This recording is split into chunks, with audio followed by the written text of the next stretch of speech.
दोस्तों, जैसा कि आप देख सकते हो, मेरे पीछे से रास्ता खुद ब खुद गायब हो गया है।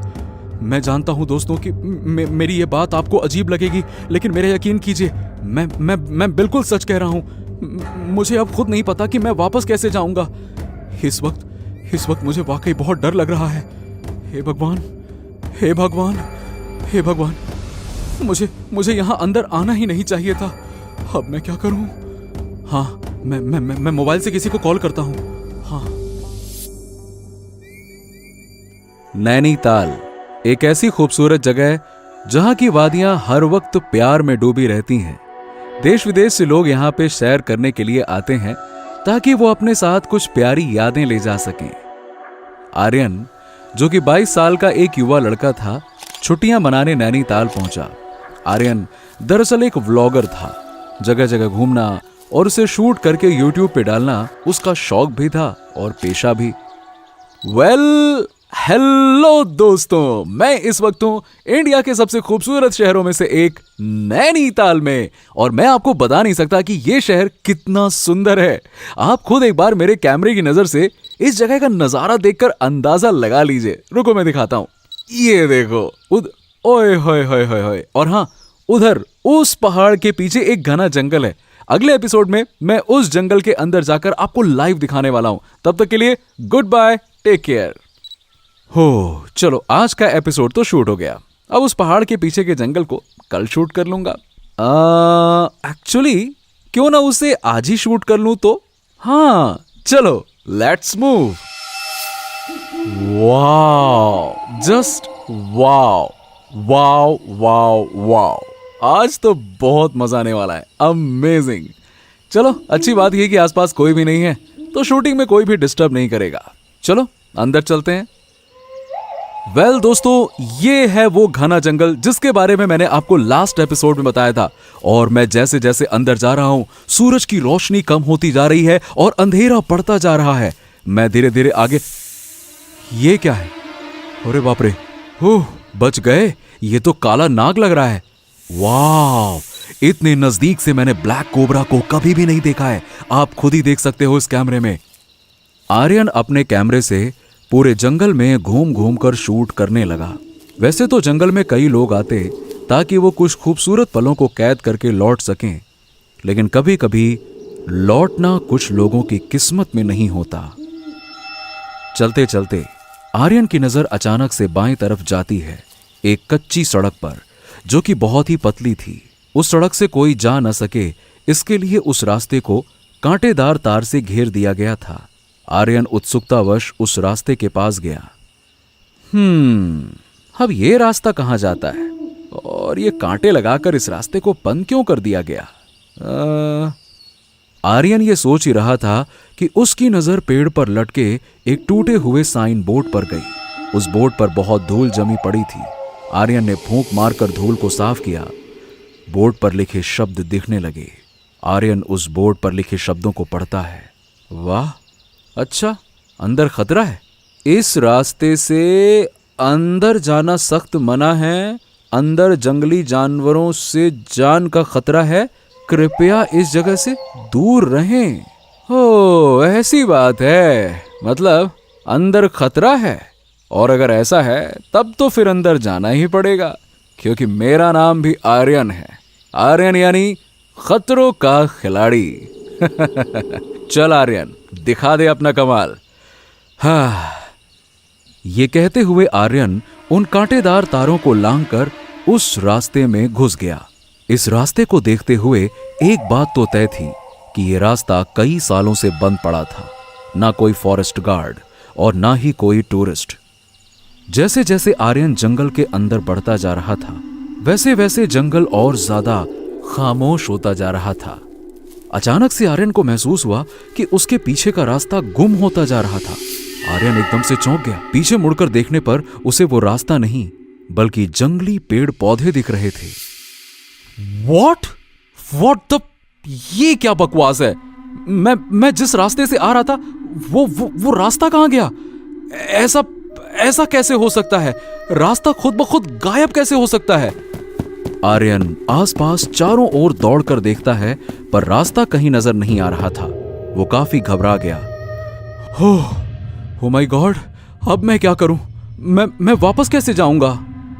आर्यन कैमरे की ओर देखता है और बोलता है, हाँ दोस्तों, जैसा कि आप देख सकते हो, मेरे पीछे से रास्ता खुद ब खुद गायब हो गया है।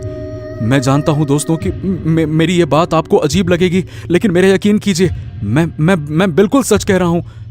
मुझे अब खुद नहीं पता कि मैं वापस कैसे जाऊंगा। इस वक्त मुझे वाकई बहुत डर लग रहा है। हे भगवान, हे भगवान, हे भगवान, मुझे यहां अंदर आना ही नहीं चाहिए था। अब मैं क्या करूं? हाँ, मैं मोबाइल से किसी को कॉल करता हूं। हाँ। आर्यन ने अपनी जेब से मोबाइल निकाला, पर सिग्नल का दूर दूर तक पता नहीं था। आर्यन के दिमाग ने काम करना बंद कर दिया। वो पूरी ताकत के साथ चिल्लाता है, कोई है? मेरी मदद करो, मैं यहां फंस गया हूं। आर्यन की आवाज वापस लौट कर आ गई। उसके चिल्लाने से अचानक जंगल में कई तरह के जानवरों की आवाजें आने लगी। वो खामोश जंगल अचानक से जाग उठा। आर्यन हताशा में फिर से चिल्ला उठा, कोई है? प्लीज मेरी यहां मदद करो, मैं रास्ता भटक गया हूं। कोई है?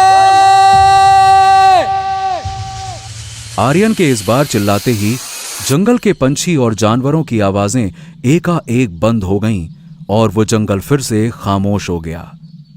आर्यन को इस खामोशी से थोड़ी अचरज हुई, लेकिन ठीक उसी वक्त अचानक से एक काला साया हवा को चीरते हुए ठीक आर्यन के सामने आकर खड़ा हो गया। उस काले साये के चेहरे पर चमकती हुई दो लाल आंखें देख डर के मारे आर्यन के हाथ से कैमरा छूट गया और वो तेज रफ्तार में वहां से दौड़कर भागा। मगर आर्यन की रफ्तार काफी नहीं थी। वो काला साया जमीन से उछलता है और एक पेड़ से दूसरे पेड़ पर तेजी से कूदते हुए आर्यन का पीछा करने लगा। दौड़ते दौड़ते अचानक आर्यन की नजर उसी कांटेदार तार की ओर गई जहां वो साइन बोर्ड लगा था। एक समय के लिए आर्यन की जान में जान आई। उसे लगा कि जंगल से बाहर निकल जाने का रास्ता उसे मिल गया और वो साइन बोर्ड की ओर तेजी से दौड़ पड़ा। पर यह क्या, वो कांटेदार तार अपने आप आर्यन की ओर बढ़ने लगी। आर्यन के होंठ सूख गए। आर्यन डर के फिर से जंगल की ओर पलटकर भागने लगा। वो कांटेदार तार तेजी से आर्यन के पैरों की ओर लपके और उसके पैरों को जोर से बांध दिया। दर्द से आर्यन की कराह उठी।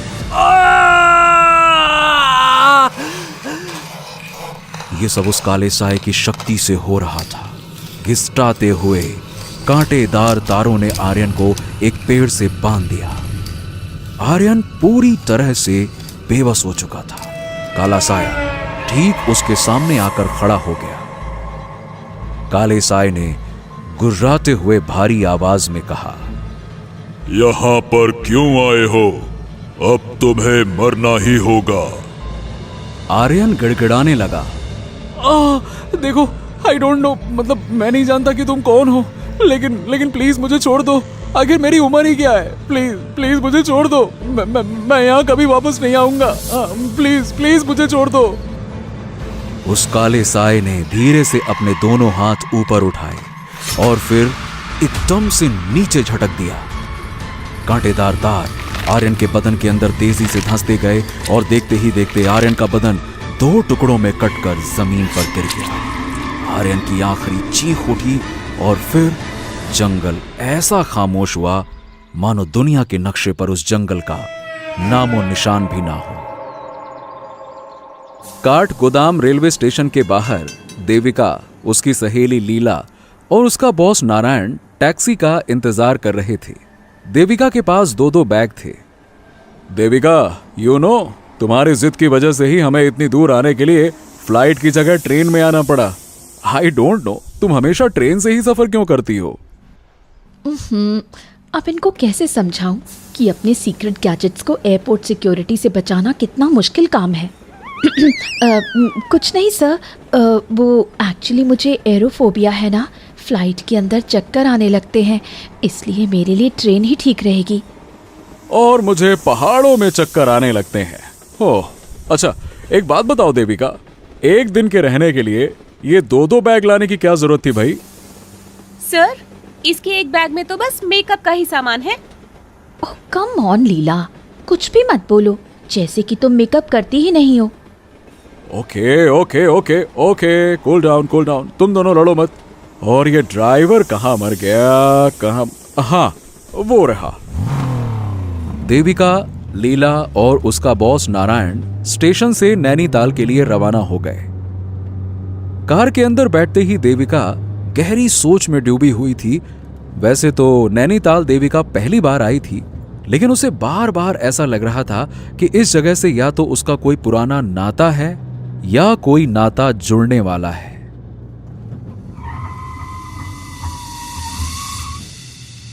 चलो भाई, अभी तो सबसे पहले अपने अपने रूम में जाओ और फ्रेश हो जाओ। आज के डिनर पर कल की स्पीच हम डिस्कस कर लेंगे। ओके, चलो। ओफोफोफो, ये गेस्ट हाउस भी पहाड़ के ऊपर बनाया गया है।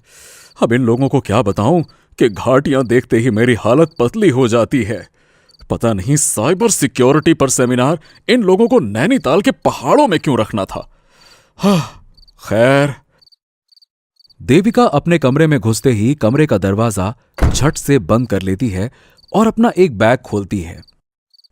उस बैग में देविका के स्पेशल गैजेट्स जैसे स्पेक्ट्रल रीडर, ईएमएफ स्कैनर और एक सुपर स्मार्ट रिस्ट बैंड भी था। देविका उन्हें कमरे के अलमारी में रखकर लॉक कर देती है। मैंने सुना है कि पहाड़ों पर कई सारी आत्माएं भटकती हैं। अगर वाकई ऐसा है तो आज मुझे आसपास कोई ना कोई आत्मा जरूर मिलेगी। अंधेरे में ये गैजेट्स किसी भटकती हुई आत्मा को जरूर ढूंढ लेंगे। ये कहते हुए देविका शावर लेने बाथरूम में चली गई। सूरज पहाड़ों के पीछे ढल चुका था और अंधेरा धीरे धीरे वादियों में पसर रहा था। गेस्ट हाउस के पीछे से एक पतला दरवाजा धीरे से खुलता है। देविका बिना कोई आवाज किए बाहर निकलती है। देविका अपनी हुडी को टाइट करती है और गेस्ट हाउस के पीछे की ओर चलना शुरू करती है। देविका एक छोटे से जंगल की ओर बढ़ रही है। गेस्ट हाउस के पीछे का रास्ता ज्यादा लंबा नहीं था। थोड़ी दूर पर देविका को एक छोटा सा जंगल दिखा। वो जंगल की तरफ चलने लगी। जंगल में घुसने से पहले देविका ने अपना स्पेशल रिस्ट बैंड ऑन किया और ग्रीन लाइट ब्लिंक करने लगी। उसके बाद देविका ने फ्लैश लाइट ऑन किया और अंदर घुस गई। ब्यूटीफुल, काफी इंटरेस्टिंग जगह है, रहस्यमय भी और खूबसूरत भी। पहाड़ी जंगलों में कुछ तो बात है। देविका काफी एक्साइटेड थी और वो जंगल के अंदर धीरे धीरे बढ़ने लगी। उसे उम्मीद थी कि आज उसका किसी न किसी से तो सामना होने वाला है। और ठीक उसी वक्त उसके रिस्ट बैंड पर ब्लिंक करती ग्रीन लाइट एकदम से रेड कलर की हो गई। Red light? इसका मतलब है कि इस डायरेक्शन में आगे कोई है। अगर ऐसा है तो आज बहुत मजा आने वाला है। चल Devika, the mission is on. ये कहते हुए देविका ने अपना दूसरा गैजेट ऑन किया, जिससे वैसी आवाजें भी सुनी जा सकती हैं जिन्हें हमारा कान नहीं सुन सकता। अचानक देविका के एक गैजेट से कुछ आवाज आई। ईवीपी रिकॉर्डर ऑन करती हूँ। इसके जरिए मैं आत्मा की बात रिकॉर्ड कर सकती हूँ और उससे बात भी कर सकती हूँ। देविका ने जैसे ही उस मशीन को ऑन किया, कुछ ऐसी आवाजें आने लगीं जैसे कोई औरत कुछ बोल रही हो। हालांकि उस औरत की आवाज साफ नहीं थी। हेलो हेलो हेलो, कोई है? हेलो। ये आवाज तो किसी औरत की है, यानी आसपास किसी औरत की आत्मा मौजूद है। मुझे ये रिकॉर्डर उसके करीब ले जाना होगा ताकि उसकी आवाज साफ साफ सुन सकूं। देविका जिस दिशा से आवाज आ रही थी उस तरफ बढ़ गई। धीरे धीरे उस औरत की आवाज साफ सुनाई पड़ने लगी। क्या कहा? एक बार मेरे सामने तो आओ, जान से मार डालूंगी तुम्हें। ये आवाज उस पेड़ के पीछे से आ रही है। वो आत्मा वहीं पर है। देविका बेहद सावधानी के साथ दबे पांव धीरे धीरे उस पेड़ की तरफ बढ़ती है। पेड़ की तरफ पहुंचते ही देविका अचानक से चौंक गई और दूसरी तरफ से एक औरत के चीखने की आवाज आई। लीला? देविका, यहाँ क्या कर रही हो तुम? वो मैं तुम्हें ही खोज रही थी। बॉस डिनर के लिए बुला रहे हैं। क्या यार, तुमने तो डरा ही दिया। मैंने डरा दिया? जंगल में इस वक्त अकेले क्या कर रही हो तुम? और ये किसको मारने की बात कर रही थी? ओहो, अरे अंदर गेस्ट हाउस में नेटवर्क नहीं मिल रहा था ना बाबा, तो मैं बाहर आई और बात करते करते इस तरफ आ गई। और मैं अपने बॉयफ्रेंड रोहन से बात कर रही थी। मैं तो बस प्यार से कह रही थी कि एक बार सामने आओ तो जान से मार दूंगी। उसने मुझे 2 घंटे से फोन ही नहीं किया था। तुम भी ना। और ये तुम्हारे हाथ में क्या है? क्या हाथ में? ये कुछ नहीं, बस ऑडियो रिकॉर्डर है। सोचा जंगल में पंछियों की आवाज रिकॉर्ड करूंगी। खैर जल्दी चलो, बॉस गुस्सा कर रहे हैं। कल सेमिनार में स्पीच भी तो देनी है ना। लीला और देविका गेस्ट हाउस की ओर लौट गए। देविका को आज निराशा जरूर हुई, मगर हर निराशा के पीछे एक आशा छुपी होती है। देविका भी जानती थी कि आज नहीं तो कल उसका सामना किसी न किसी आत्मा से जरूर होगा। नैनीताल की वादियों में एक और खूबसूरत सुबह हुई। देविका, लीला और उनके बॉस नारायण सेमिनार हॉल में पहुंच गए थे। आज के जमाने में आपका डेटा ही आपका पैसा है, और इस पैसे यानी कि अपने डेटा को सेफ रखना ही हम सबकी जिम्मेदारी है।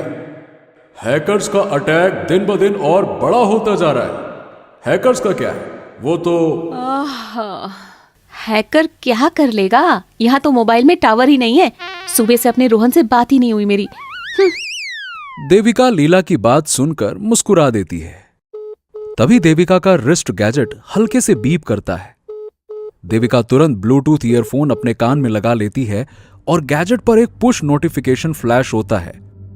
New suspect, paranormal death, victim Aryan Rawat. Devika के फोन पर एक न्यूज फ्लैश होती है।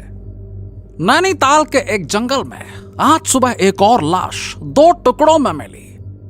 पुलिस के कहने के मुताबिक यह किसी जंगली जानवर का हमला है, लेकिन वहां के गांव वाले और आदिवासियों का कहना है कि यह किसी प्रेत आत्मा का काम है। यह चौथी बार है जब इसी जंगल में कोई मौत इस तरह से हुई है। देविका तुरंत अपना गैजेट बंद कर देती है। उसकी आंखों का एक्सप्रेशन बदल जाता है। क्या हुआ? सब ठीक है? हाँ, ओ यस, सब ठीक है। वो माँ का फोन आ गया था। और अब मैं बुलाना चाहूंगा अपने सबसे फेवरेट स्टूडेंट और एम्प्लॉय को, जो कंप्यूटर की दुनिया की बादशाह, oh my mistake, sorry, I mean to say कि महारानी। Yes, let's welcome miss Devika Hegde. अरे ये लड़की हमेशा टाइम पर ही धोखा देती है।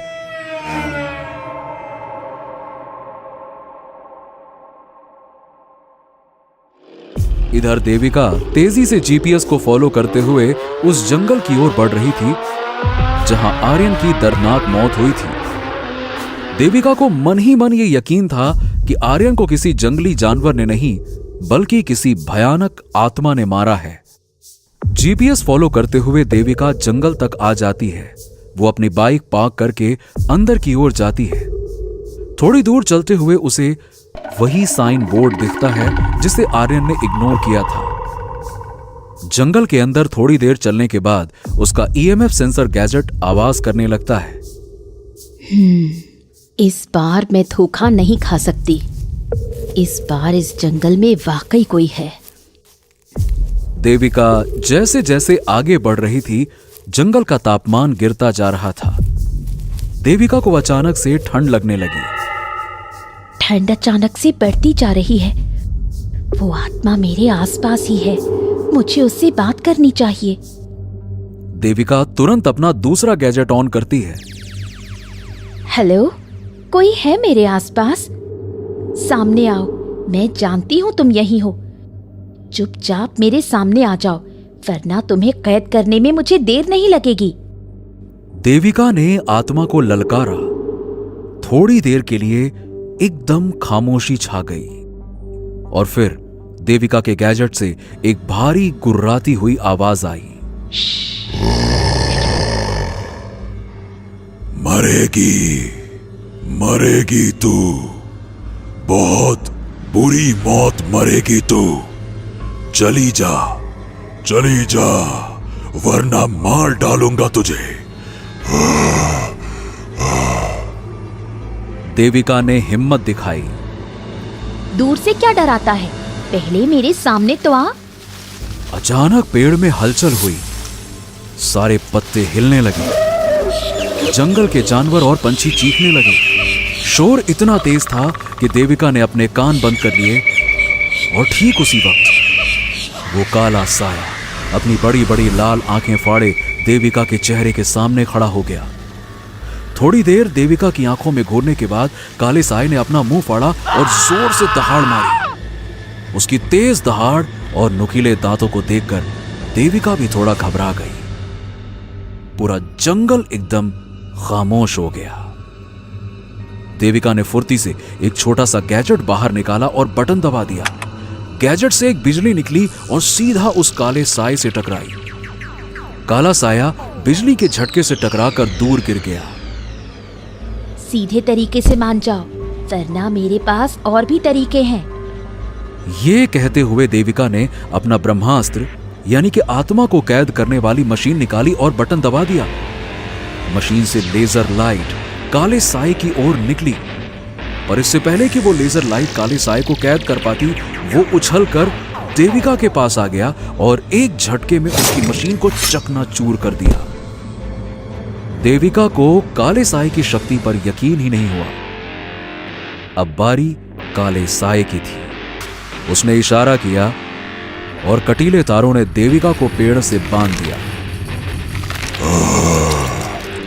मरने के लिए तैयार हो जाओ। देविका ने हार मानते हुए अपनी आंखें बंद कर ली।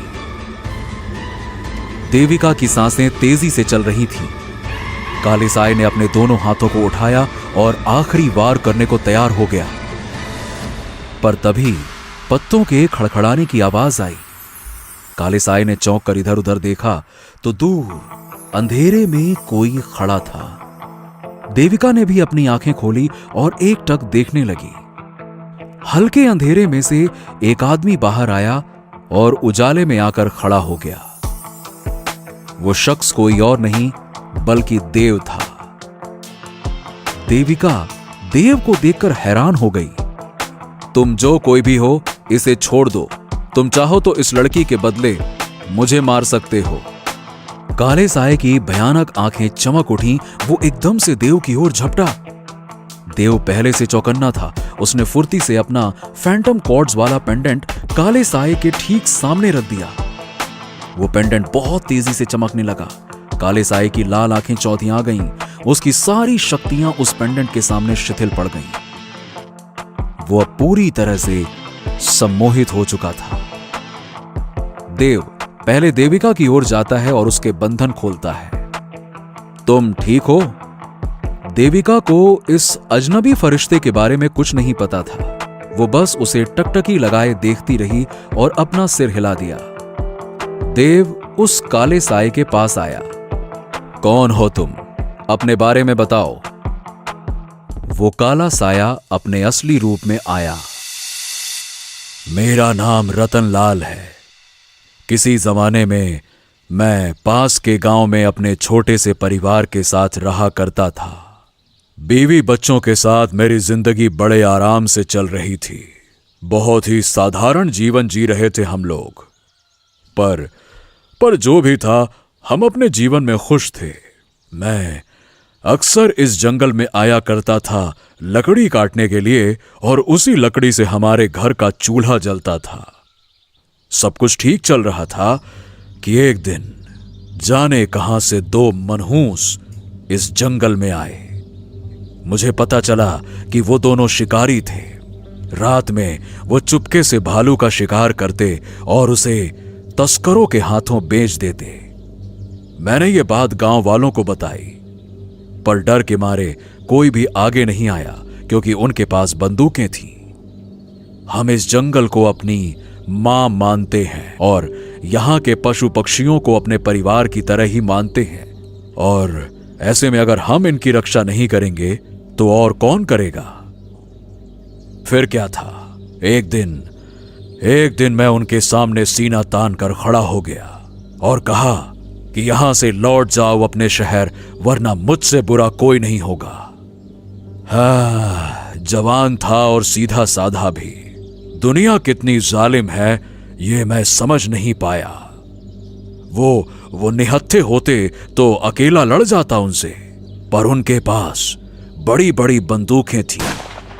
एक गोली आई और मेरे पैर पर लगी। मैं लहूलुहान होकर नीचे गिर गया। उन्होंने मुझे घसीटकर पेड़ से बांध दिया और बहुत मारा, बहुत। मैं भीख मांगता रहा, मैं दर्द से चिल्लाता रहा, रहम की भीख मांगता रहा कि मुझे छोड़ दो, छोड़ दो। अपने बीवी और बच्चों की दुहाई भी दी, लेकिन उन लोगों ने मेरी एक भी नहीं सुनी। उनके पास एक तलवार भी थी। उस तलवार से उन्होंने मुझे काट कर वहीं मार डाला। 3 दिन तक मेरी लाश 2 टुकड़ों में वहीं पड़ी रही। बाद में मेरी लाश को जंगली जानवर घसीट कर ले गए। पुलिस कहती रही कि मुझे किसी जंगली जानवर ने मारा है, पर गांव वालों को एहसास था कि मुझे किसने मारा है। किसी ने कुछ नहीं कहा। सब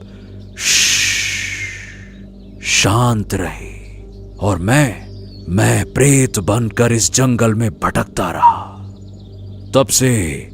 तब से यहां जो भी आता है उसे शिकारी समझकर मैं मार डालता हूं। देव रतनलाल के दर्द को समझ सकता था। उसने सहानुभूति के साथ कहा, रतनलाल, देखो, इसमें कोई दो राय नहीं कि तुम्हारे साथ बहुत ही बड़ी नाइंसाफी हुई है। तुम्हारा गुस्सा जायज भी है, लेकिन मैं तुम्हें अपना बदला लेने के लिए किसी निर्दोष की हत्या करने नहीं दे सकता। तुम्हें मैं मुक्त करता हूं ताकि तुम्हारी आत्मा इस जंगल से हमेशा हमेशा के लिए चली जाए। रतनलाल अपना सिर झुकाए रहा और फिर उसने देव की ओर देखते हुए कहा, मैं भी यही चाहता हूं। मैं हाथ जोड़कर तुमसे विनती करता हूं कि तुम मुझे मुक्त कर दो। देव काले साए यानी रतनलाल के पास आया और अपने जादुई पेंडेंट को उसके सर पे रख दिया। उसी वक्त एक प्रकाश फैली और एक धुआं बनकर रतनलाल की आत्मा आकाश में विलीन हो गई। रतनलाल की आत्मा को मुक्ति मिल चुकी थी। देव देविका की ओर मुड़ता है। तो तुम यहां क्या कर रही थी? देविका अभी भी खोई हुई थी। उसे यकीन नहीं हो रहा था कि देव के पास ऐसी शक्ति है। ओ हेलो, मैंने पूछा, तुम यहां क्या कर रही थी? वो एक्चुअली मैं इसी आत्मा को कैद करने आई थी। देव देविका के टूटे हुए गैजेट्स की ओर देखकर कहता है, इन खिलौनों से? देविका को यह बात बहुत बुरी लगी। एक्सक्यूज मी, खिलौना नहीं है ये, एडवांस मशीन्स हैं जो मैंने खुद से बनाई हैं और कई सारी आत्माओं को कैद भी किया है। पता नहीं आज क्या हो गया।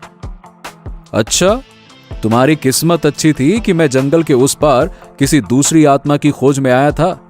रास्ते में अचानक से मुझे एहसास हुआ कि इस तरफ कुछ तो बात है। अगर मैं ना आता तो तुम अब तक जिंदा नहीं होती। देविका देव की ओर देखती है और हल्के से मुस्कुराती है। थैंक्स। जिंदगी बचाने के लिए बस थैंक्स। चलो कोई बात नहीं, आओ तुम्हें जंगल के बाहर छोड़ देता हूं। वहां से चुपचाप अपने घर लौट जाना। तुमने अभी अभी बताया कि तुम किसी दूसरी आत्मा की तलाश में जा रहे थे। हाँ, जा रहा हूं। तो मैं भी तुम्हारे साथ चलूंगी। मैं अपना काम अकेले करता हूं। ये कहते हुए देव आगे बढ़ गया। अकेले? That we will see। Devika की आंखों में एक चमक थी। देविका देव के पीछे पीछे चलने लगी। जब भी एक कहानी खत्म होती है तो दूसरी कहानी के लिए रास्ता बना जाती है। दोस्तों, कैसी लगी आपको ये खौफनाक और रोमांचक कहानी? नीचे कमेंट करके जरूर बताइए। और अगर आपको यह कहानी पसंद आई तो लाइक, शेयर और भूतनाशक पार्टी को सब्सक्राइब करना ना भूलें। हर शुक्रवार हम लाएंगे एक नई हॉरर स्टोरी, तो तुरंत बेल आइकन को दबा दें ताकि ऐसी ही हैरत अंगेज कहानी आपसे कभी छूट ना जाए, क्योंकि डरोगे तभी तो आगे बढ़ोगे।